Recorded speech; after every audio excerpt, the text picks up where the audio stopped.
మీరు ఇప్పుడు చూసిన టెక్స్ట్ యానిమేషన్ని సింపుల్గా ఎలా చేసుకోవాలో ఈ వీడియోలో అయితే తెలుసుకుందాం. దీనికోసం ముందుగా మీరు క్యాన్వా అయితే ఓపెన్ చేసి ఇక్కడ క్రియేటివ్ డిజైన్ అని కనిపిస్తుంది, దీని మీద క్లిక్ చేయండి. ఇక్కడ చాలా కనిపిస్తుంది కదా, doc, white board, post, YouTube thumbnail అని. ఇక్కడ మీరు ఇలా స్క్రోల్ చేయండి. ఇలా స్క్రోల్ చేస్తే మీకు వీడియో కనిపిస్తుంది. ఇక్కడ మీకు దాని రేషియో కూడా కనిపిస్తుంది, 19:20:10:18. దాన్ని అయితే ఓపెన్ చేయండి. ఇప్పుడు ఓపెన్ చేయగానే మనకి దీని క్యాన్వాస్ అయితే వచ్చేస్తుంది. దీని క్యాన్వాస్ అయితే ఇక్కడ మనకు వచ్చేసింది.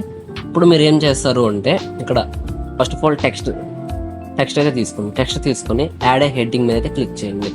అక్కడ క్లిక్ చేసిన తర్వాత మీ నేమ్ అయితే ఇచ్చేయండి. మీకు ఏ నేమ్ కావాలనుకుంటున్నారో ఆ నేమ్. నేనైతే ఇక్కడ ఒక నేమ్ అయితే ఇస్తున్నాను.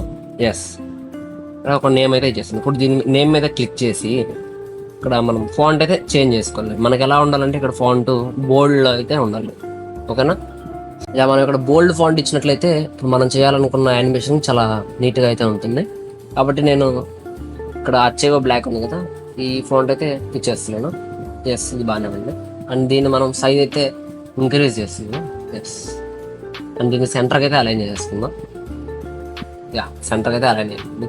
అండ్ నెక్స్ట్ మీరు ఏం చేస్తారంటే దీని మీద క్లిక్ చేసి ఇక్కడ ప్లస్ ఇక్కడ డూప్లికేట్ ఉంది, దీని మీద క్లిక్ చేయండి. అంటే మనకి డూప్లికేట్ ఇంకో టెక్స్ట్ అయితే వచ్చేస్తుంది. దీన్ని కరెక్ట్గా దీని మీదకి క్లిక్ చేసి తర్వాత ఎడిట్ ఎఫెక్ట్స్లోకి అయితే వెళ్ళండి. ఎఫెక్ట్స్లోకి వెళ్ళిన తర్వాత ఇక్కడ మనకి ఫోలో ఎఫెక్ట్ ఉంది కదా, ఫోలో అయితే ఇచ్చేయండి.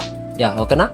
ఫోలో ఇచ్చేసిన తర్వాత అండ్ నెక్స్ట్ ఎలిమెంట్స్లోకి అయితే వెళ్ళండి. ఎలిమెంట్స్లోకి వెళ్ళిన తర్వాత సెర్చ్ బార్లో పింక్ ఇంక్ అని అయితే టైప్ చేయండి. Pink ink and then search. Pink ink search చేసిన తర్వాత ఇక్కడ మనకి వీడియోస్లో ఇలా ఇంక్ వచ్చే విధంగా చాలా వీడియోస్ అయితే ఉంటాయి. మీకు ఎలాంటి ఏ వీడియో అయితే నీకు నచ్చిందో, మీకు ఇంట్రెస్ట్గా ఉన్నారో దాన్ని అయితే మీరు తీసుకుని నేను ఈ వీడియో అయితే సెలెక్ట్ చేసుకుంటున్నాను. ఇక్కడ చూసుకోండి, వీడియో అయితే వచ్చేసింది. కానీ మనకి కావాల్సిన ఎఫెక్ట్లో అయితే ఈ వీడియో రాలేదు. ముందుగా దీన్ని మనకి బ్యాక్గ్రౌండ్ తగ్గట్టుగా అడ్జస్ట్ చేసుకున్నాం ఫుల్గా. ఇప్పుడు మనకి బ్యాక్గ్రౌండ్ మొత్తం ఈ వీడియోనే ఉంది, ఓకేనా? బ్యాక్గ్రౌండ్ మొత్తం ఈ వీడియోనే ఉంది. అండ్ నెక్స్ట్ ఈ వీడియోకి మనం ఎడిట్ వీడియో మీద అయితే క్లిక్ చేయండి. ఇక్కడ బ్యాక్గ్రౌండ్ రిమూవర్ అని కనిపిస్తుంది కదా, ఈ బ్యాక్గ్రౌండ్ రిమూవర్ మీద క్లిక్ చేసేయండి. బ్యాక్గ్రౌండ్ మీరు క్లిక్ చేయగానే మనకి ఆటోమేటిక్గా వీడియో బ్యాక్గ్రౌండ్ అయితే రిమూవ్ అయిపోతుంది. మనకి బ్యాక్గ్రౌండ్ అయితే రిమూవ్ అయిపోయింది. ఇప్పుడు చూసుకోండి, మనకి వీడియో బ్యాక్గ్రౌండ్ అయితే రిమూవ్ అయిపోయింది. అండ్ నెక్స్ట్ మీరు ఏం చేస్తారు అంటే లేయర్స్ మీద క్లిక్ చేసి ఆ లేయర్స్కి మనకు షార్ట్ కట్ ఏంటంటే ఆల్ట్ 1 క్లిక్ చేసామంటే మనకి లేయర్స్ ప్యానల్ అనేది ఓపెన్ అవుతుంది. ఇది మన వీడియో లేయర్. ఇది మనం ఈ రెండు టెక్స్ట్ల మధ్యలోకి అయితే తీసుకొచ్చేద్దాం. మనకు కరెక్ట్గా ఉంది. ఈ రెండు టెక్స్ట్ల మధ్య తీసుకొచ్చేసిన తర్వాత వీడియో ఫస్ట్ నుంచి అయితే ప్లే చేస్తున్నా చూడండి.